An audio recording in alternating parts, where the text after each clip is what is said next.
This is the world's largest wind tunnel here at NASA's Ames Research Center in Northern California. It's used to test the aerodynamics of new aircraft to simulate the actual conditions of flight.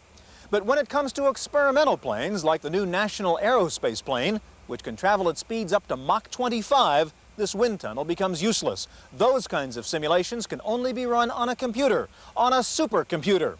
Today we take a look at the incredible speed and power of supercomputers on this edition of the Computer Chronicles.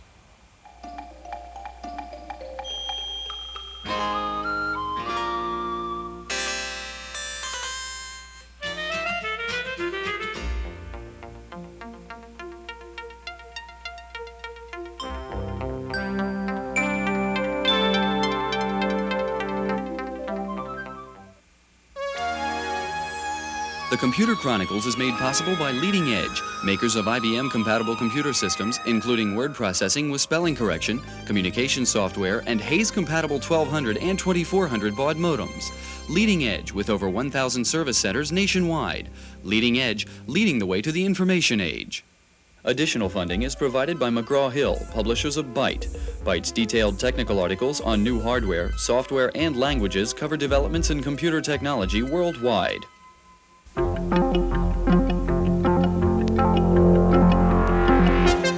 Welcome to the Computer Chronicles. I'm Stuart Chaffee, and this is Gary Kildall. Gary, this is obviously not a computer. It's a model of the National Aerospace plane, the one I was just talking about. It's been nicknamed the Orient Express. It's designed to go at speeds greater than 15,000 miles an hour. That means Incredible. San Francisco to New York in 12 minutes. Now, you're a pilot in addition to being a computer expert, so I want to ask you, when these aeronautical engineers talk about aerodynamic simulation, what are they trying to find out, and why do they need a supercomputer to do it? Well, first of all, Stuart, I've never flown anything that even resembles something like this, and also I'm not an aeronautical engineer. But I understand what they have to do is they have to compute the pressure and stresses on the entire surface of the aircraft through its entire flight envelope, going from a takeoff to what's effectively is outer space and back to a landing again. So that what they do is they use a big supercomputer that's equivalent to, say, 50,000 PCs, and you go along and compute every point in the aircraft, the pressure and stress, and then you do that for the entire flight envelope and analyze the results, make the changes. But the thing that really concerns me, though, if it only takes 12 minutes to go across country, then what am I going to do with my laptop? No, we're not going to talk about laptops. We're going to talk about the latest in supercomputers today. In fact, we'll see the world's newest and most powerful supercomputer system, the one at NASA's Ames Research Center. We begin with a visit to the Numerical Aerodynamic Simulation Facility in Mountain View, California, where the heart of the system is a new Cray 2. Order! Freeze it! On March 9, 1987, NASA's Ames Research Center in Mountain View, California, inaugurated a new supercomputer-assisted aircraft design center. The colorful ceremony signaled NASA's determination to be at the forefront of computational fluid dynamics. 17 years ago, the Ames Research Center initiated an aggressive effort in computational fluid dynamics. That is, the solution of the mathematical equations that govern the flow of liquids and gases. The visionaries who conceived this program knew that aircraft design was a trial and error process, and one that required thousands of wind tunnel test hours. They believed that computational simulation techniques could be devised, and that these techniques could accelerate the aircraft design process. Up until now, computers in aeronautical design have allowed us to do things better. They have led to improved designs and greater efficiency in the design process. But with the vehicles that are now on the drawing board, like the aerospace plane, for example, NASA's enabling. It's not a matter of doing things better, it's a matter of doing them at all. At the heart of NAS, or the Numerical Aerodynamic Simulator, is the Cray 2, a 4-processor machine routinely performing 250 million floating point operations per second, with a burst speed of over 1.7 billion calculations per second. The main memory holds 256 million 64-bit words. It has the processing power of about 50,000 PCs. To keep the compact machine cool, circuits are immersed in liquid fluorinert.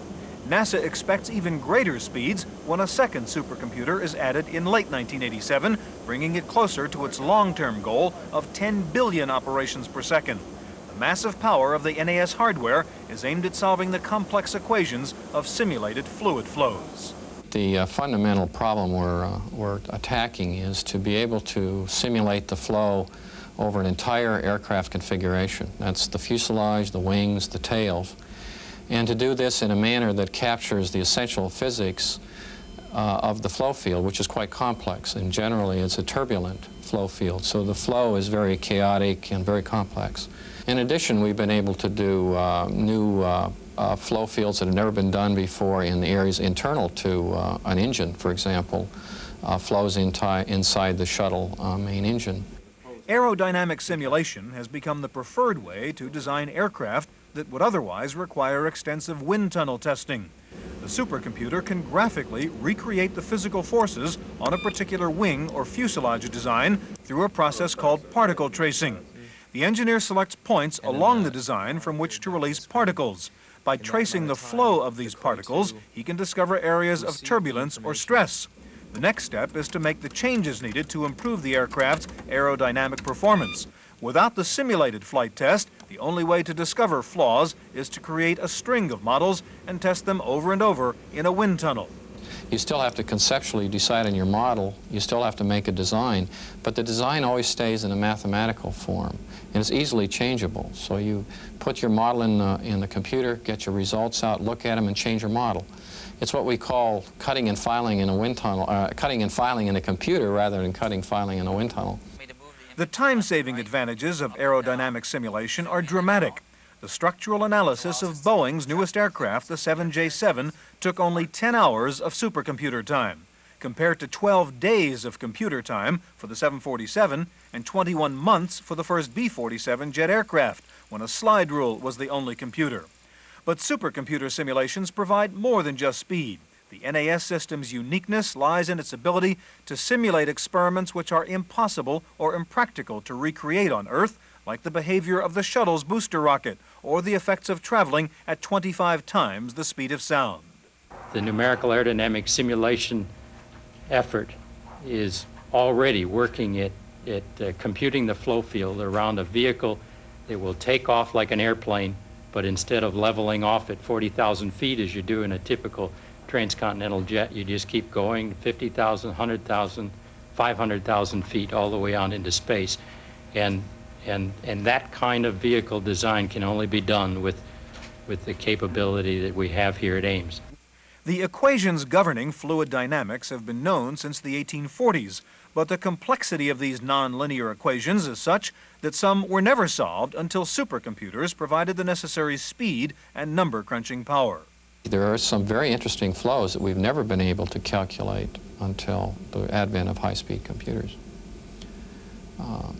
An interesting case is the flow near the speed of sound, which is called transonic flow. Mathematicians tried for 20 years to solve that flow field with normal mathematical techniques, and they never could get an answer. And it wasn't until the computer got big enough that people could model that on a computer that we could get answers to those questions. The immense computational strength of NAS's CRAE-2 is useless without a comprehensible human interface, which in this case depends heavily on graphics. Let me say that the use of graphics is key because it's very, very important that the user, who is, by the way, a highly trained aerodynamicist, gets to picture the physics of the phenomenon. And again, he can use a trial and error method by using making a change which you can see, and then seeing what effect that has. NAS's focus on user-friendliness extends to the network's uniform operating system and open architecture. Unix is the common system for all 8,000 or so users, whether the gateway is via PC or mainframe. You can do things in a workstation like you open up a window in your workstation, and that's a window on the supercomputer, while you open up a window of some other computer. And those kinds of more sophisticated tools that one looks at in the workstation environment, we're porting over into the entire supercomputer environment. We thought that was important because we saw the need for different classes of computers in a supercomputing environment to support the big number crunchers. But also we saw it was important to provide a base that we can grow from, so we could add in new hardware and software, upgrade without having to change the operating system underneath the user. Since the first wind tunnel was constructed over 100 years ago, aerodynamic testing has changed only in its refinement. Designers can test at higher speeds using more sophisticated modeling techniques. And while the arrival of supercomputers has made it possible to simulate many aspects of reality, there is a limit to the level of detail. The computer is very good at getting very preliminary data, and it can very quickly look at a very large design space, many designs. And then the wind tunnel is very good at getting very precise data on extremely complex configurations. And it's kind of like it can do it at the rivet head detail level, where the computer, we just don't have enough computer power to do that. The simulation capabilities central to future aerodynamics have opened up new possibilities in other sciences as well. Researchers can now study events that are either too complex to reproduce physically or that extend beyond earthly limits. NAS can mimic the climate on other planets, examine the dynamics of exploding stars, and even colliding galaxies.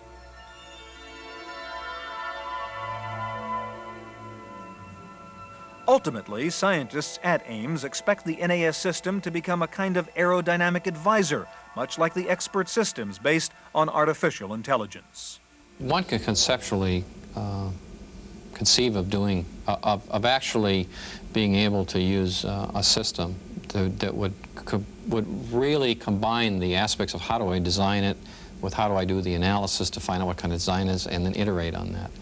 We have, in fact, done work in that area, but reasonably primitive, not to the whole, the idea of designing a whole airplane. That's a direction of research that is picking up momentum and is extremely interesting.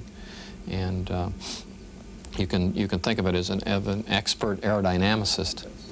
The multi-million-dollar NAS facility is the starting point for what has been called a new era in aerodynamics. And to NAS scientists, the ultimate success of the project depends on always having the ultimate in supercomputing. Now, during the 1970s, this country maintained its leadership in simulation capability primarily because we had leadership in the availability of large-scale scientific computers. Our engineers and our scientists had access to facilities that weren't available to our commercial competitors. Now, that situation changed in the early 1980s. It began to erode with the installation of U.S. supercomputers in Europe and Japan, and also with the Japanese very aggressively and successfully developing their own powerful supercomputers. We believe that the NAS program is helping to restore and maintain a clear U.S. leadership by providing an early test site for newly developed computational technology and products.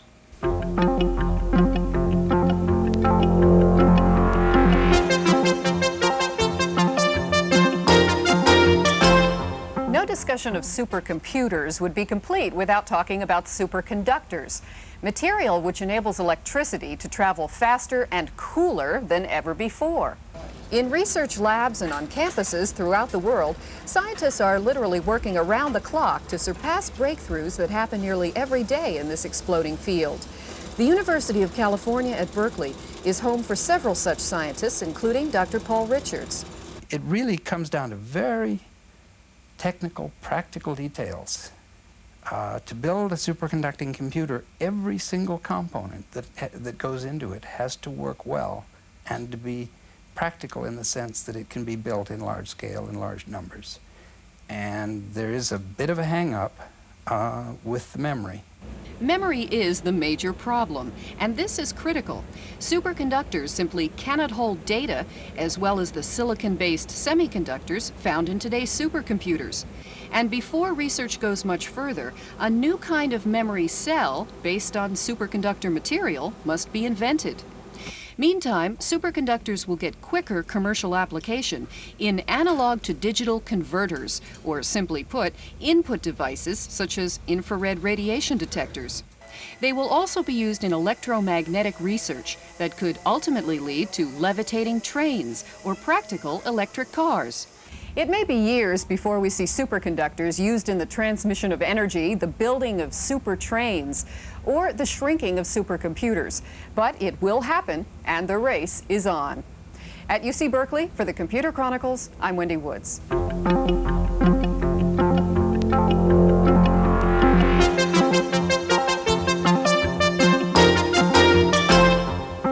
When J. Robert Oppenheimer first came here to Los Alamos, New Mexico in the 1940s to work on the Trinity nuclear device, all he had to work with was a mechanical calculator that worked at a speed of 1 arithmetic operation per second. Well, today's scientists at the Los Alamos National Labs have supercomputers that run at speeds of 800 million operations per second. In fact, there are probably more supercomputers here at Los Alamos than anywhere else in the world. Los Alamos was the testing ground for the very first Cray 1 supercomputer in 1976, and the lab still runs one of the earliest production units, serial number 4. Today, the lab's computer center has a total of 18 supercomputer processors distributed among 8 machines, including several Cray XMPs. Over 8,000 users have access to 40 trillion bits of storage.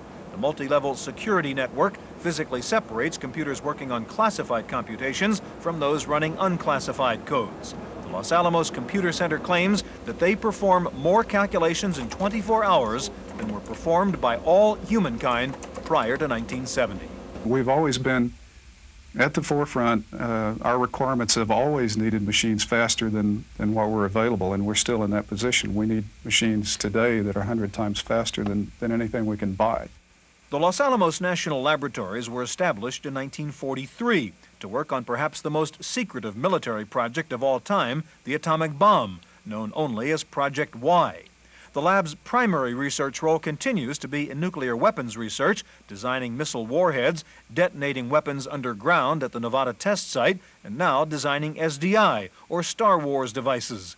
But the lab's peacetime research has expanded to include a wide spectrum of non-weapons-related projects as well, and supercomputers play a pivotal role. What we are trying to do is simulate Mother Nature on a computer. We are trying to actually do mathematical experiments as opposed to having to set them up in a lab. We are not at the point, the machines are not fast enough yet to really allow us to do that. I think we are really approaching that area, and some areas of science are further advanced than others. But we are actually approaching the point where we can simulate nature on computers. One of the many promising computer simulations is the Transient Reactor Analysis Code, or TRAC. The TRAC program simulates potential nuclear reactor failures, like this playback of the 3 Mile Island accident. Like NASA's simulator, TRAC relies on a graphics interface to indicate visually what is occurring. The color scale indicates the presence or absence of cooling water, where blue indicates water and red indicates steam. A modified scenario shows what would have happened if the accident had been properly handled. While the model was not designed to predict the course of a reactor failure, it can integrate sensor information and present it graphically, helping the operator to take corrective action before it's too late.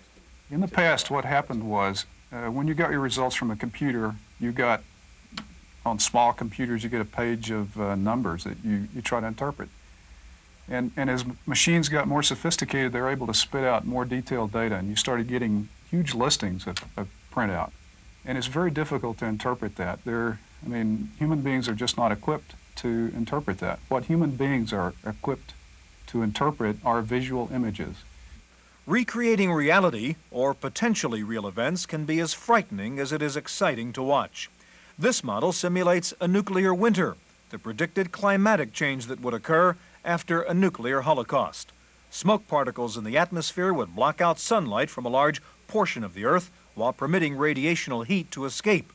The result would be abnormal cooling of the Earth's atmosphere. Blue particles represent the movement of smoke in the lower atmosphere up to 10 kilometers above the Earth's surface. Yellow indicates how the smoke would disperse at altitudes above 10 kilometers.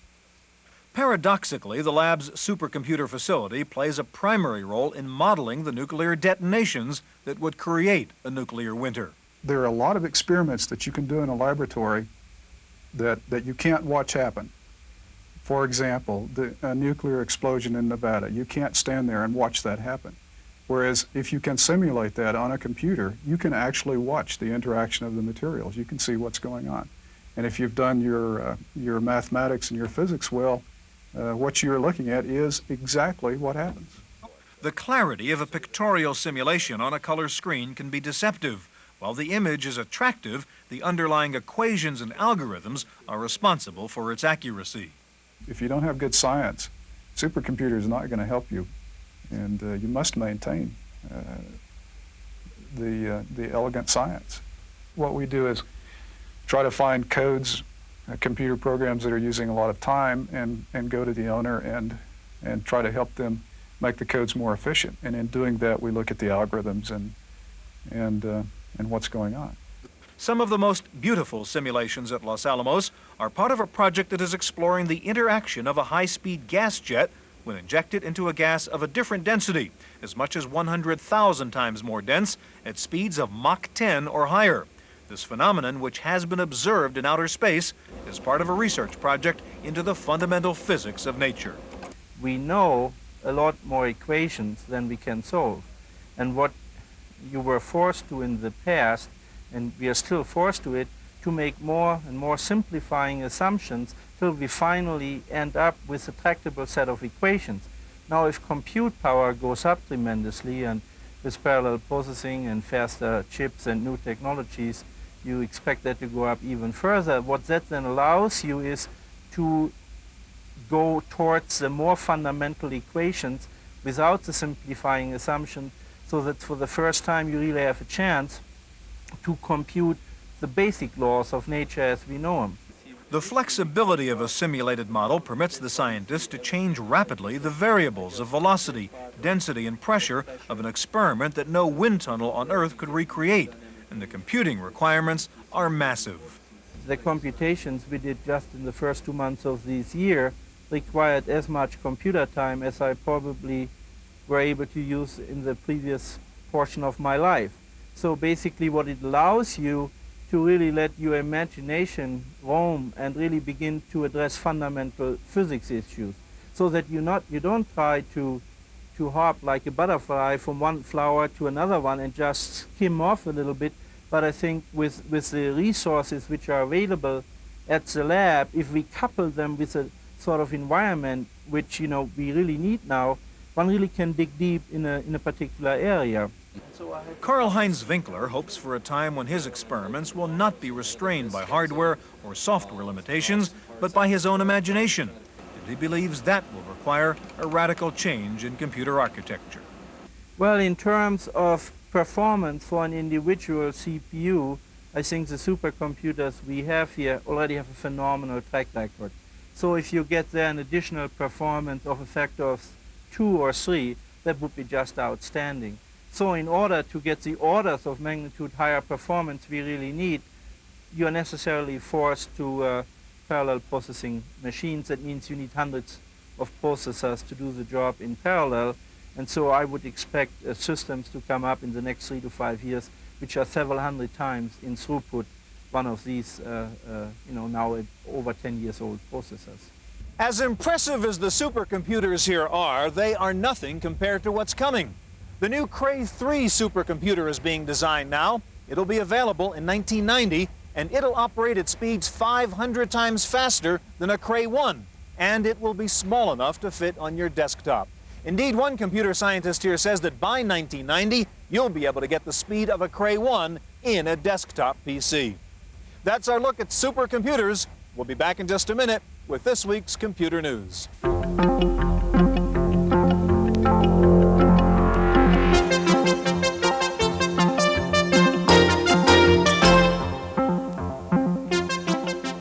I'm Susan Chase, sitting in for Stuart Chaffee. In the Random Access File this week, supercomputing news continues to make headlines. At the Los Alamos National Laboratory, work is being done to develop a mathematical computer model to determine the spread of the AIDS epidemic in the United States. This model will predict the spreading of the infection and the development of AIDS in various population groups. And looking for super speed without the super cost? Sky Computers of Lowell, Massachusetts produces a product called the Vortex AT board, which can be installed in your personal computer.